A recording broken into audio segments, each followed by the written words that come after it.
still seeing a little bit lower turnout than we saw in 2020, but we are looking at a turnout this year that's probably about the same as the midterm turnout in 2022. It is primary night in Washington state. Ballot boxes closed at 8 p.m. The votes are being counted and the first batch of numbers are in. The primary featuring several races of national interest, including the race for the governor's office, as well as a Senate seat and a congressional seat that could have an impact on the balance of power in the U.S. House of Representatives.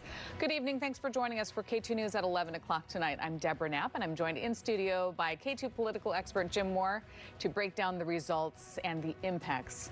We get started tonight with a look at the numbers for Congressional District 3, where 4 candidates vying for a pair of spots on the ballot in November. We have team coverage tonight for the District 3 race. K2's Tanvi Varma has been at the watch party for the incumbent Democrat Marie Gluesenkamp Perez. And Emily Gersh has been at the watch party for Republican challenger Joe Kent, who lost to Gluesenkamp Perez in 2022. We want to start with Tanvi Varma again, following the Marie Gluesenkamp Perez campaign tonight. So, Tanvi, she has around 10,000 vote lead over Joe Kent right now. How is she feeling? Well, Deb, we interviewed her about maybe a couple of hours ago here where she held her election results watch party. The watch party ended about an hour ago, and she tells us she was pleasantly surprised at the results because she ended up doing better than she expected. Though, let's not forget that all of the ballots have not been counted. We did ask her what she felt is resonating with constituents who are voting for her, and this is what she said. That I am not here to play partisan football. I'm here because I love our community, and I'm proud of who we are, and I know that our country would be stronger if our values were the ones that were dominant in the power structure in D.C.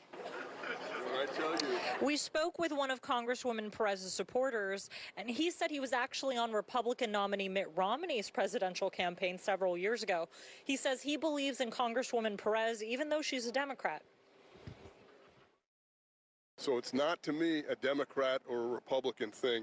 It's a freedom thing. And Marie gives me great faith that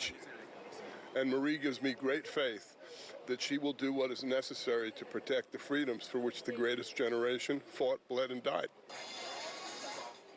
When it comes to Congresswoman Perez's stances on some of the major issues in this election, she says she believes in ensuring women's reproductive rights and in securing the border. She also believes in securing the border to help mitigate the fentanyl crisis. Going forward, we asked Congresswoman Perez whether the messaging of her campaign is going to change going into that general election. She said it's not. She said she's going to continue to emphasize her bipartisanship. Reporting live in Vancouver, Tanvi Varma, K2 News. Tanvi, thank you. Now, K2's Emily Gersh has been covering Joe Kent's campaign. Emily, what is his reaction to the results? Yeah, Deb, well, Joe Kent says he's ready for a rematch with incumbent Congresswoman Marie Perez. He says Republican unity is what made him more successful in this campaign compared to when he ran in 2022. He's hopeful that unity is what will send him to Washington, D.C. I know this is just the primary, but Perez is still ahead in the polls with this election. How do you plan to beat her in the general election? We need to drive turnout. There's a lot of people who agree with everything that I just said. President Trump has won this district twice before by a pretty significant margin. So we need to make sure that those voters show back up. So, ballot harvesting, voter activation, door knocking, those types of things are going to be really, really key. We've got a great volunteer army built up for that. But obviously, as things may be trending positively, but it's still going to be an uphill battle. Taking down incumbents is very challenging to do. I don't underestimate Marie Perez and the Democrat machine here for 1 minute. It's going to be a lot of hard work, but we've got the issues on our side, and I'm confident we can win in November. Now, Kent is a 20-year combat veteran who has been endorsed by former President Trump. He says if elected, he wants to work with Congress to secure the border and improve the economy. He blames his opponent and the Democratic Party for fentanyl coming over the border and record high inflation. We asked supporters why they're voting for him.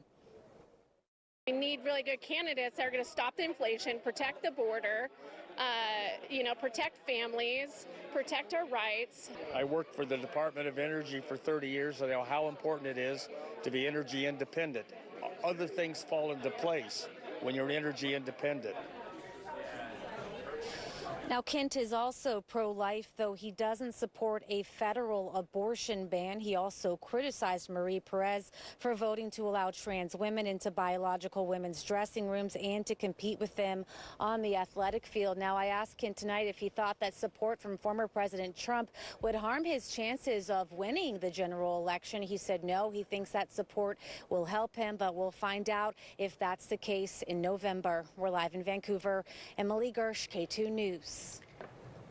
Emily, thank you. Now, after failing to get enough votes to make the November ballot, Republican candidate for District 3, Leslie Llewellyn, released a statement tonight putting her support behind Joe Kent. She said in part, "We are at a pivotal crossroads right now between strength and success and weakness and failure. There's no margin for error, and we have to flip this seat. I support Joe Kent in his campaign to defeat Marie Gluesenkamp Perez.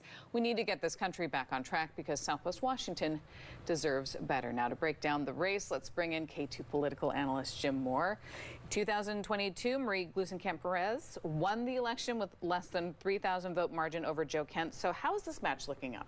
Well, this match is really interesting. 2 years ago, in the primary, the Republicans had 2/3 of the total vote.